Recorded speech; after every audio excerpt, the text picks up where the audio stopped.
IAS అయి ఉండాలి. DGP కావటానికి ఐపీఎస్ ఉండాలి.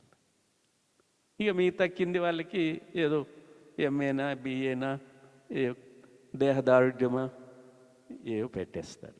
ఉన్నాయి ఈ 3 అంగాలు, 3 organs of the state. State అంటే రాజ్యం. ఈ రాజ్యానికి, భారత రాజ్యానికి ఈ 3 రాజ్యాంగంలో ఉన్నాయి.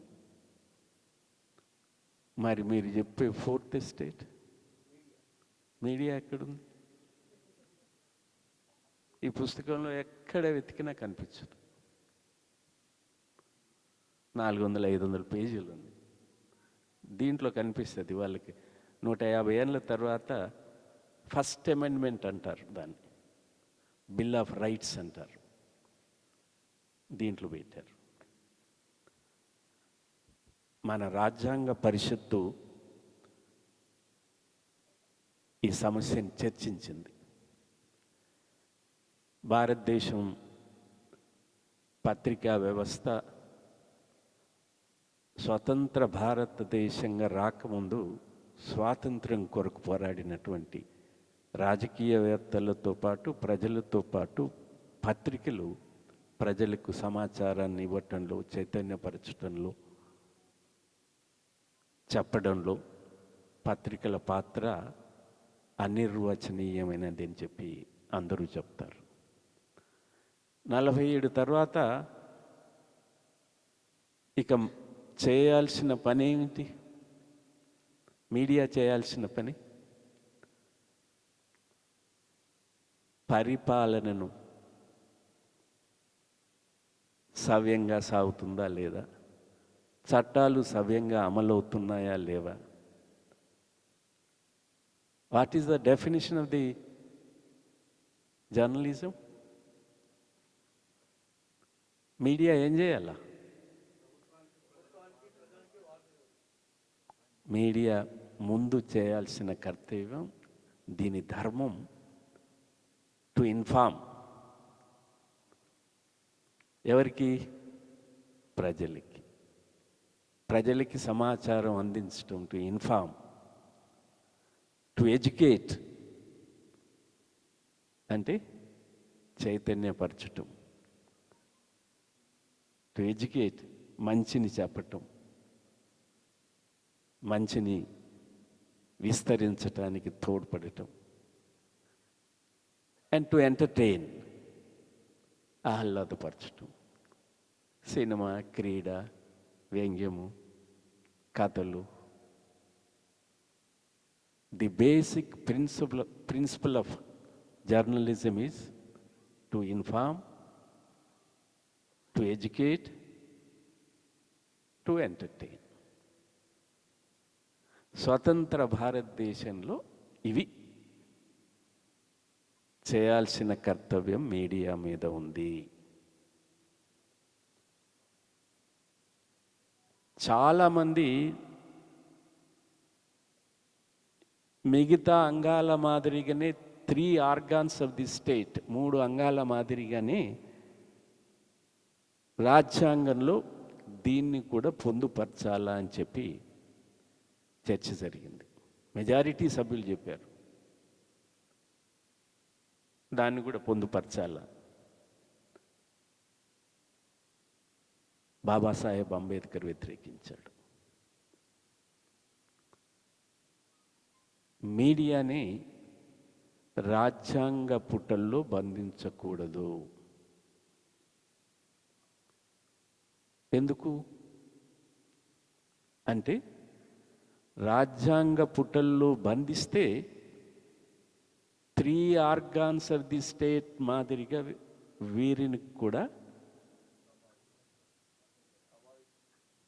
వీరికి కూడా నిబంధనలు పెట్టాలి.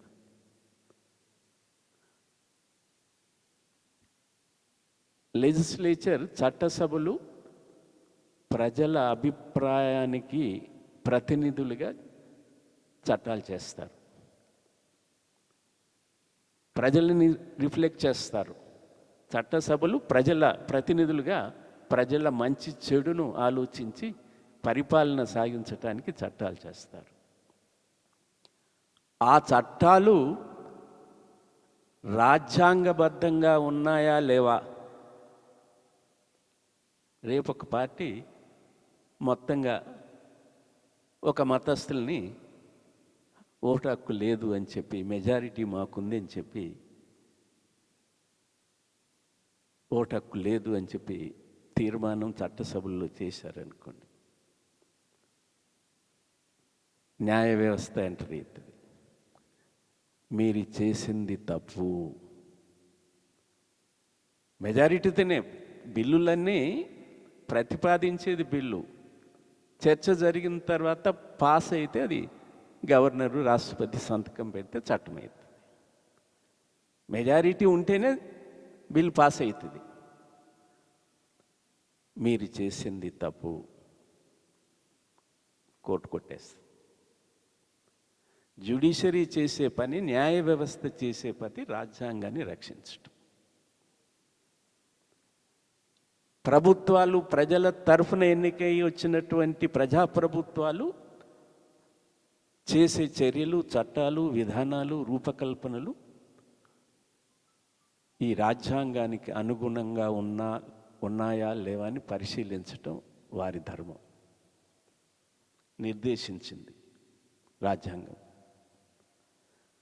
ప్రజల తరఫున ఎన్నికై వచ్చి ప్రభుత్వాన్ని, మెజారిటీ పార్టీ ప్రభుత్వాన్ని ఏర్పాటు చేస్తే వారు చేసే చట్టాలను, రూపొందించే విధానాలను అమలు పరిచే కర్తవ్యం కార్యనిర్వాహక వర్గానికి. ఒక చీఫ్ సెక్రటరీ, ఒక డీజీపీ ముఖ్యమంత్రి ఆర్డర్ని నేను అమలు చేయను అనే అవకాశమే ఉండదు.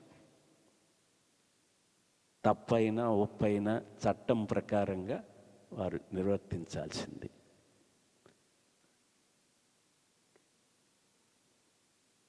మీడియాను దీంట్లో బంధించాం, పెట్టాము అనుకోండి. ఎవరు చెప్పిన ప్రకారంగా వినాలా? మీడియా రోల్ ఏంటి? To inform, educate, entertain. ప్రజలకు వ్యతిరేకమైన చట్టము అని భావించినప్పుడు ఎవరు చెప్తారు ప్రజలకి? మీడియా చెప్పాల్సింది కదా. అది ప్రింటా, ఎలక్ట్రానికా, డిజిటలా, ఇంకేం వస్తుందో తెలియదు. ఏదైనా ప్రజలకి మాస్ ఎడ్యుకేషన్, మాస్ ఇన్ఫర్మేషన్ ఇచ్చే ఇది మీడియానే. అందువల్ల ఈ ఫోర్త్ ఎస్టేట్ని కాన్స్టిట్యూషనల్ పుటల్లో బంధించకూడదు అన్న నిర్ణయం డాక్టర్ బాబాసాహెబ్ అంబేద్కర్ చెప్పినట్టు విషయాలకి ఆమోదం లభించింది. మీడియా ప్రజల పక్షాన ఉండాలి. మీడియా ప్రభుత్వం మంచి చెడ్డలను ఎత్తి చూపాలా. మీడియా ప్రభుత్వం, పాలకులు చేసే మంచిని ప్రజలకు తెలియజేయాలా. సమాజంలో జరుగుతున్నటువంటి మంచి చెడులు మీడియా ద్వారా రిఫ్లెక్ట్ చేయటం ద్వారా ఎడ్యుకేషన్, ప్రభుత్వానికి సమాచారం సరిదిద్దటానికి. అందువల్ల మన రాజ్యాంగ పుటల్లో ఎక్కడ ప్రెస్, మన రాజ్యాంగంలో దీంట్లో 395 ఆర్టికల్స్ ఉన్నాయి, 22 విభాగాలు ఉన్నాయి, 10 షెడ్యూల్స్ ఉన్నాయి. అప్పుడు మొట్టమొదట రూపొందించినప్పుడు ఇవాళ 470 ఆర్టికల్స్ వచ్చాయి. అమెండ్మెంట్స్ చేశారు, 25 పార్ట్స్ అయినాయి, 22 షెడ్యూల్స్, 12 షెడ్యూల్స్ అయినాయి. ఇవన్నీ ఈ రాజ్యాంగానికి లోబడి, ప్రియాంబుల్కు లోబడి, పీఠికకు లోబడి చేసినటువంటి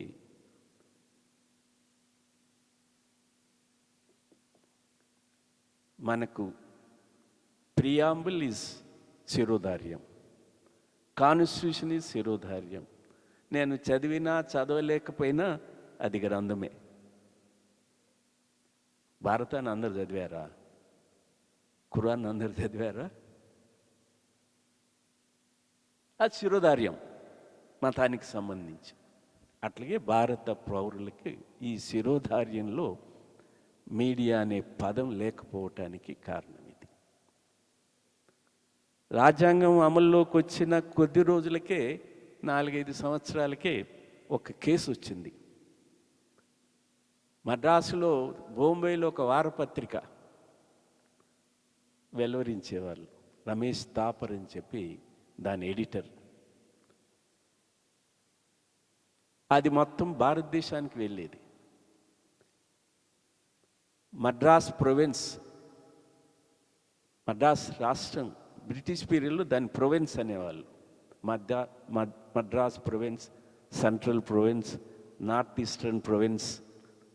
అప్పుడున్న బ్రిటిష్ వాళ్ళ పరిపాలనలో పదజాలం అది. ఆ మద్రాస్ ప్రొవిన్స్లో కర్ణాటక ఉంది, కేరళ ఉంది, తమిళనాడు ఎట్లాగూ ఉంది. ఆంధ్రాలో ఉమ్మడి ఆంధ్రప్రదేశ్ కాకుండా ఆంధ్ర ప్రాంతం బ్రిటిష్ వాళ్ళ కింద, హైదరాబాద్ రాష్ట్రం కింద లేనటువంటి భాగాలన్నీ మద్రాస్ ప్రొవిన్స్లోనే ఉండేటివి.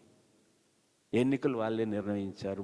ముఖ్యమంత్రి అందరూ అక్కడి నుంచే పనిచేసేవాళ్ళు. ఇది ఆ పత్రిక, వారపత్రిక ఆ రాష్ట్రానికి వెళ్ళింది.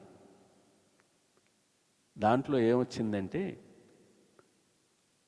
మన మొదటి ఆర్థిక మంత్రి అంటారు కానీ రాజ్యాంగం మన స్వతంత్రం రాగానే ఒక ఆయన స్వల్పకాలిక తాత్కాలిక బడ్జెట్ ప్రవేశపెట్టాడు.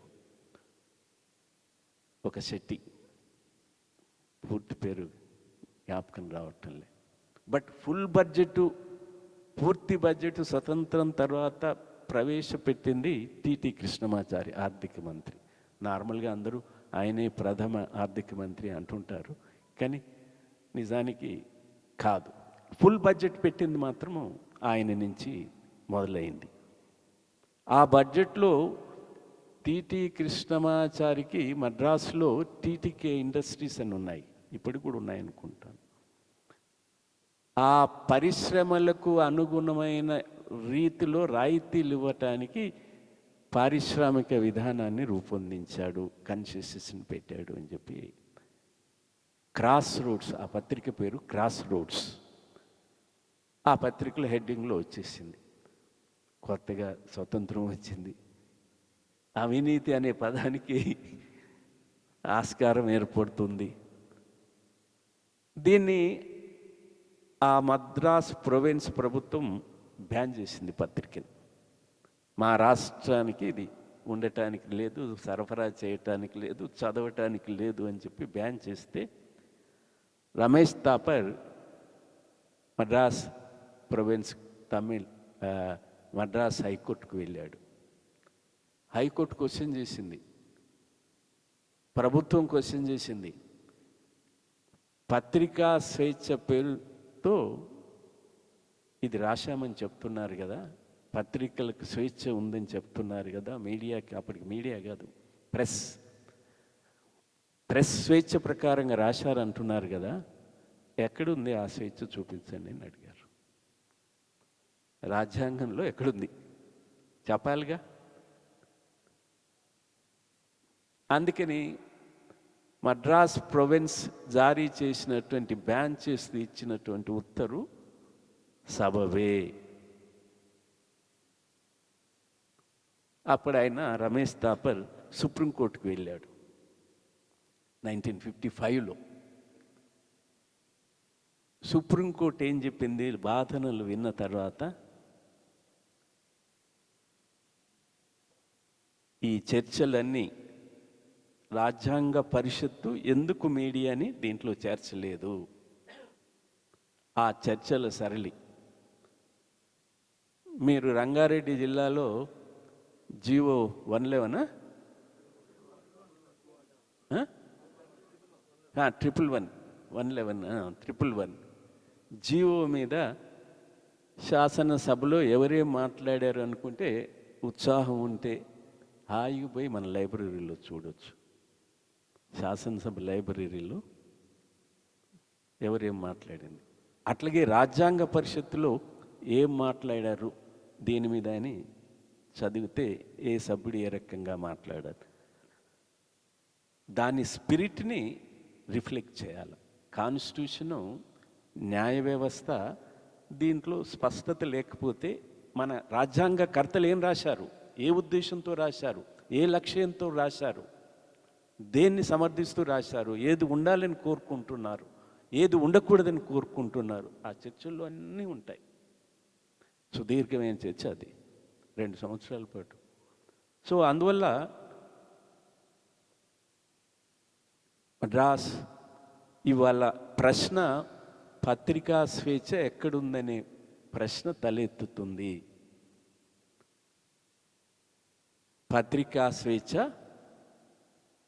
పౌరుల భావ ప్రకటన స్వేచ్ఛ. పత్రికా స్వేచ్ఛ పౌరుల భావ ప్రకటన స్వేచ్ఛలో అంతర్భాగం. Freedom of press is integral part of freedom of expression of article 19(1)A. భారత రాజ్యాంగంలో ప్రవేశిక ప్రియాంబుల్ ఎలాగుందో అట్లాగే ఫండమెంటల్ రైట్స్ ఉన్నాయి. ఆ ఫండమెంటల్ రైట్స్లో మొదటి భాగం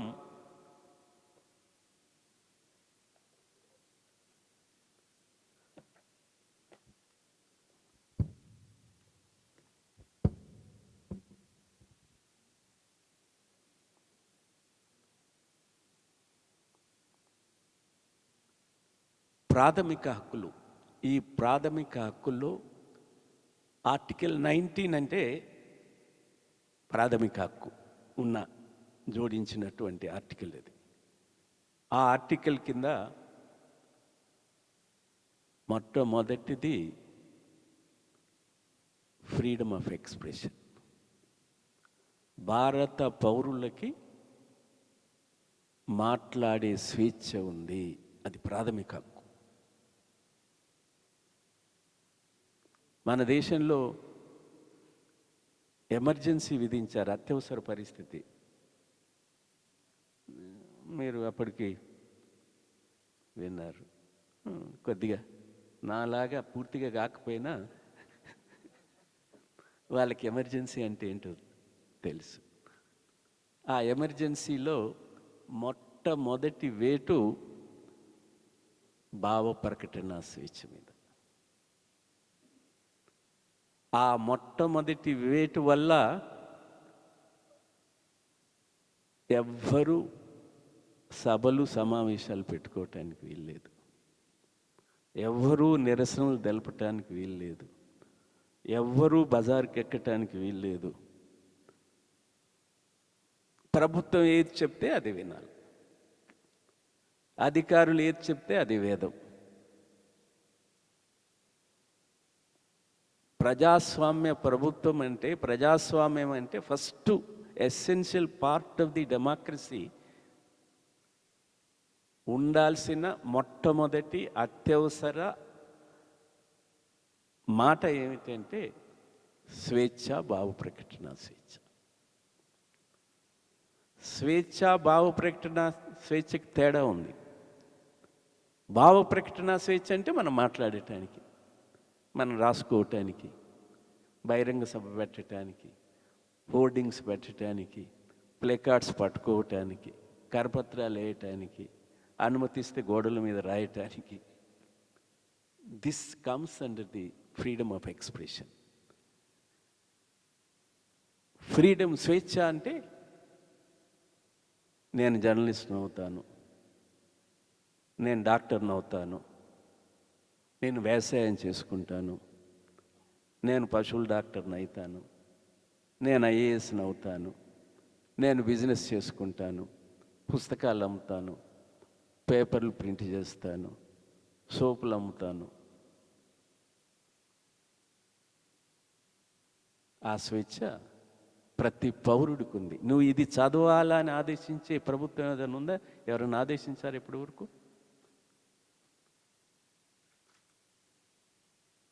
భావ ప్రకటన స్వేచ్ఛకు సంబంధించి ఆ రోజుల్లో ఫస్ట్ ఎమర్జెన్సీ, అత్యవసర పరిస్థితి అనేది రాజ్యాంగంలో పొందుపరచబడి ఉంది. దాంట్లో 2 విభాగాలు ఉన్నాయి, internal emergency and external emergency.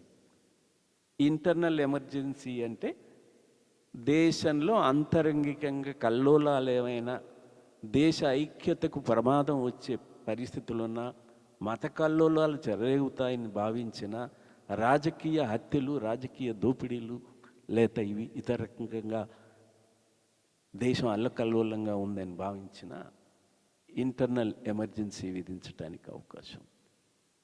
External emergency అంటే విదేశాలు మన మీద దాడి చేయటానికి, యుద్ధాలు చేయటానికి వచ్చినప్పుడు ఎక్స్టర్నల్ ఎమర్జెన్సీని. ఏ ఎమర్జెన్సీ విధించినా ఫస్ట్ మొదట వేటు ఫ్రీడమ్ ఆఫ్ ఎక్స్ప్రెషన్, భావ ప్రకటన స్వేచ్ఛ మీద దాడి ఉంటుంది. అందుకనే సుప్రీంకోర్టు ఏం చెప్పిందంటే, ఈ క్రాస్ రోడ్స్ అనే పత్రిక కేసులో 1955లో freedom of expression is integral part of freedom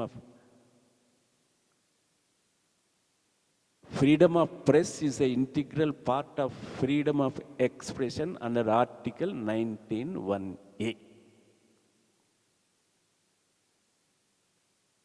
మీకు ఎక్కడుంది స్వేచ్ఛ అని ఎవరన్నా అడిగితే ఆర్టికల్ 19(1)(a. పౌరులకు ఏ హక్కు ఉందో మనకు ఆ హక్కే ఉంది. ఇక్కడ మీరు గుర్తించాల్సింది, ఒక పౌరుడు పేపర్ పెడతాడు, ఒక పౌరుడు ప్రింట్ చేసిన పేపర్లు అమ్ముతాడు. ఒక పౌరుడు గోడ న్యూస్ పేపర్, వాల్ పోస్టర్. ఈ స్వేచ్ఛ, మీడియా స్వేచ్ఛ అనేది ఇందులో అంతర్భాగమే అని సుప్రీంకోర్టు చెప్పిన తర్వాత ఇవాళ ఎవ్వరూ ఆ ప్రశ్న వేయటం. ఎవరన్నా నీకు ఎక్కడుంది నీ స్వేచ్ఛ చూపించమంటే కోర్టుకు పోతే ముట్టికాయలు వేసి చెప్తే నువ్వు ఇంకా నేర్చుకోలేదా అని చెప్పి. 1955లో అనేక సందర్భాలలో ఇది పునరుద్ధరించారు. కాబట్టి దీంట్లో ఉన్నా ఒకటే, లేకున్నా ఒకటే. ఆ మొదటి ఆర్టికల్లో ఫండమెంటల్ రైట్స్లో భాగం అని చెప్పింది. కాబట్టి దాన్ని నిరోధించటానికి, దాన్ని అడ్డుకోవటానికి గతంలో ఒక ప్రభుత్వము బీహార్లో చట్టం తీసుకొచ్చింది. దేశం మొత్తం జర్నలిస్టులమే బీహార్ వెళ్ళాం ఆ నల్ల చట్టానికి వ్యతిరేకంగా. విత్డ్రా చేసుకున్నారు.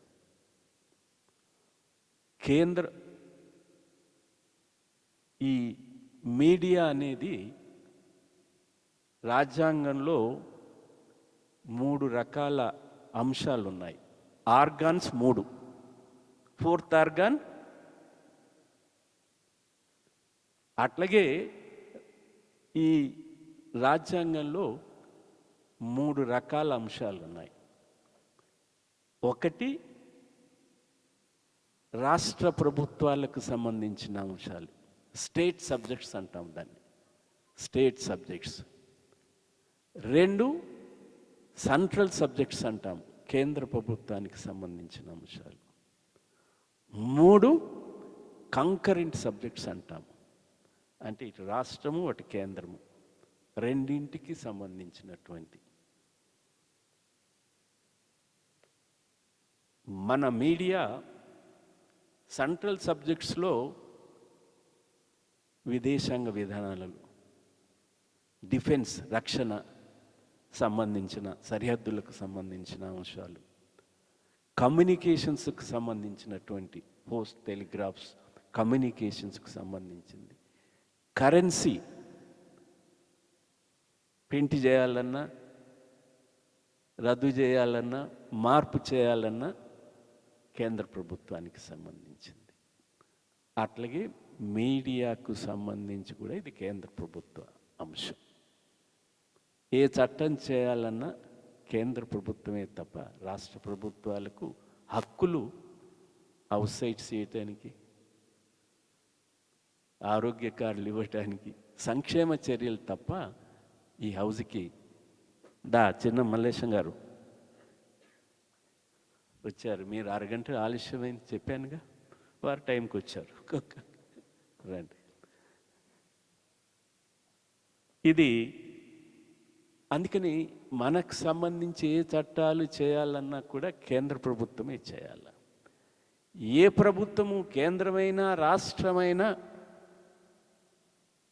ఈ ఫ్రీడమ్ ఆఫ్ ఎక్స్ప్రెషన్కి, భావ ప్రకటన స్వేచ్ఛకి, మీడియా స్వేచ్ఛకు సంబంధించి ఏ నిర్బంధం తీసుకొచ్చినా, ఏ సూత్రాలు కట్టడి చేయటానికి తీసుకొచ్చినా, ఏ ఆంక్షలు విధించినా చల్లు.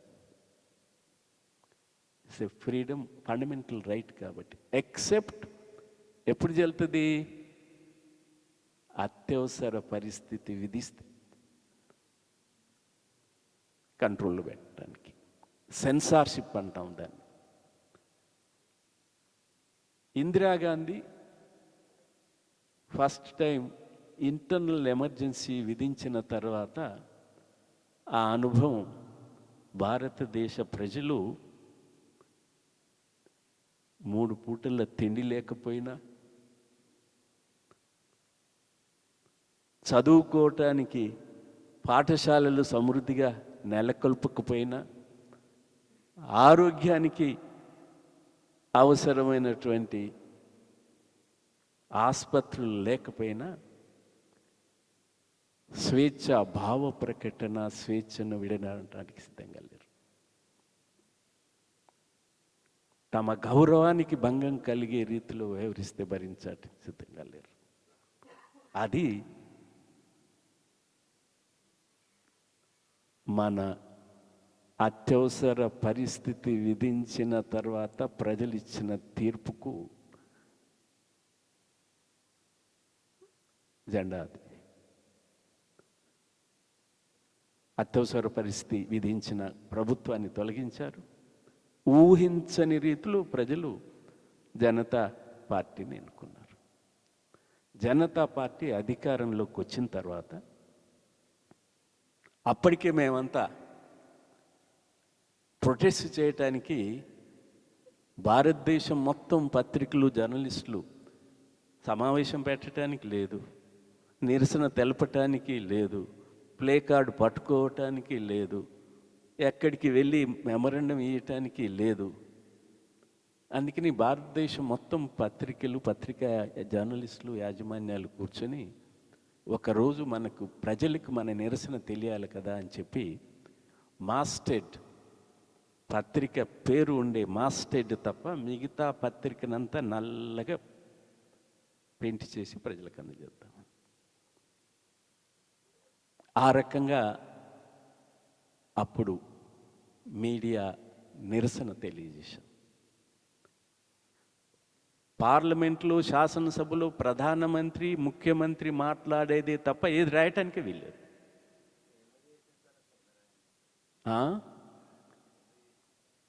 చదవాల పరిపాలన ఆమెకు అనిపించింది, చేసింది. ప్రజలు ఒప్పుకోలే. ప్రజల తీర్పు భిన్నంగా ఉంది. అందుకని ప్రజలు ప్రజాస్వామ్య స్వేచ్ఛను కోరుకున్నారు, ప్రజాస్వామ్యాన్ని కోరుకున్నారు. అక్కడ నేను చెప్పదలుచుకుంది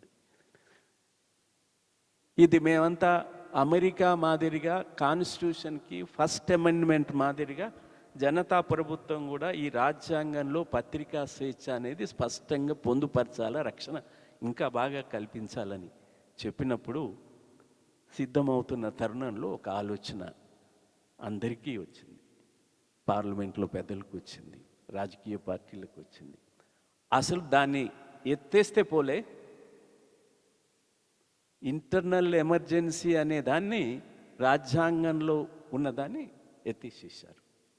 ఇప్పుడు మన భారతదేశంలో అంతర్గత అత్యవసర పరిస్థితి విధించడానికి వీల్లేదు. దానివల్ల ఏమైంది? సెన్సార్షిప్ ఎక్కడుంది? పత్రికా స్వేచ్ఛను అంచడానికి ఎక్కడా లేదు. ఎక్కడనో ఇన్సిడెంట్స్ అయితే ఆ మేరకు అక్కడ మంచి చెడులు ఆలోచించి లా అండ్ ఆర్డర్ కొరకు చేస్తారే తప్ప దేశం మొత్తం విధించడానికి వీల్లేదు. దేశం మొత్తం విధించడానికి ఎక్కడుంది? పాకిస్తాన్ మొన్న అప్పుడు గైడ్ లైన్స్ ఇష్యూ చేసింది కేంద్ర ప్రభుత్వం. దీన్ని పాటించండి అని చెప్పింది. దేశ రక్షణ, దేశ సరిహద్దుల్లో పోరాడే మన సైనికులు మనం కట్టుబడి ఉండాలిగా.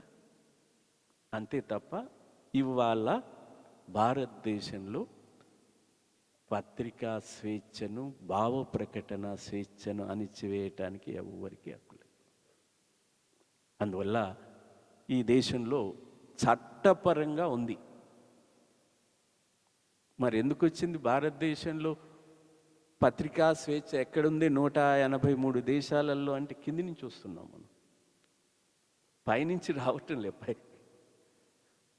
కింది నుంచి 193, 183 నుంచి 182, 100 అంటే ఆంక్షలు మరో రకంగా కొనసాగుతున్నాయనేది సంస్థలు చెప్తున్నాయి, అనుభవంలో చూస్తున్నాం. ఇది కాకుండా రక్షణ, పౌరులకు ఏ రక్షణ ఉందో మనకు ఆ రక్షణ ఉంది. పౌరులకు లేని రక్షణ మనకు లేదు.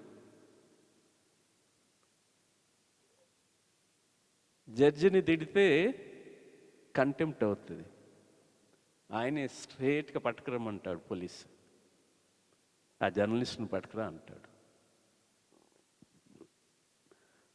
ఎమ్మెల్యేని తిడితే హౌజ్లో తన గౌరవానికి అన్యాయం జరిగింది, మన శాసనసభను అగౌరవపరిచారు అంటే స్పీకర్ చెప్తాడు, ఇమీడియట్గా పోయి పట్టుకురమ్మని చెప్పి ఆ ఎడిటర్ని పట్టుకురమ్మంటారు. మళ్ళీ కోర్టు ఆఫ్ చేయటానికి ఈ కోర్టులకి ఏం అధికారం లే. రామోజీరావు కేసు తెలుసా? భువనేష్ నిలబెట్టడానికి ఏర్పాట్లు చేశారు. పెద్దల సభలో గలబ అని రాసినందుకు హెడ్డింగ్ కింద చేపల మార్కెట్ అది ఇది అని ఏర్పాట్లు. హౌస్ చైర్మన్ ముక్కాసిర్ షా, కాంగ్రెస్ పార్టీ మెజారిటీ, పట్టుకురండి. అదొక కారణం అప్పుడు శాసన మండలిని రద్దు చేయటానికి. టీడీపీకి మెజారిటీ లేదు, కాంగ్రెస్ మెజారిటీ.